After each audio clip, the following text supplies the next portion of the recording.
Des milliers d'Éthiopiens sans papier travaillant en Arabie Saoudite ont été forcés à rentrer chez eux. Le gouvernement saoudien leur avait donné jusqu'à fin juillet. La politique de Riyad est d'ouvrir l'emploi du secteur privé à ses propres citoyens en renvoyant les travailleurs illégaux. Nicolas Germain.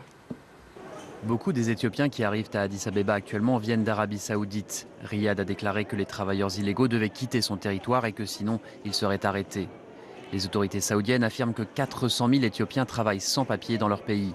Le but affiché est de réduire le chômage des Saoudiens, mais généralement, ils rechignent à prendre les emplois faiblement rémunérés occupés par les Éthiopiens.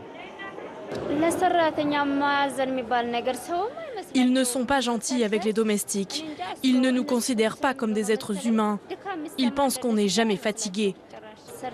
Tu détestes ta vie, mais tu as envie d'envoyer de l'argent au pays. Et c'est ce qui te fait tenir. Des ONG des droits de l'homme ont critiqué l'Arabie Saoudite pour son traitement des travailleurs étrangers. De nombreux cas d'abus sexuels et de salaires impayés ont été signalés. Le gouvernement éthiopien promet d'aider tous les rapatriés. Le gouvernement a un fonds réservé aux jeunes de ce pays pour qu'ils créent des emplois.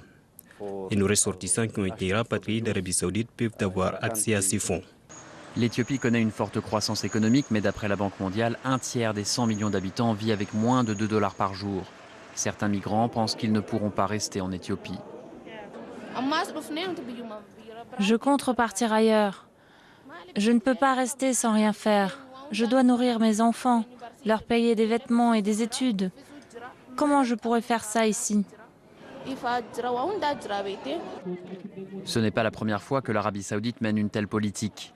Déjà en 2013, et pour les mêmes raisons, elle avait expulsé 100 000 Éthiopiens de son territoire.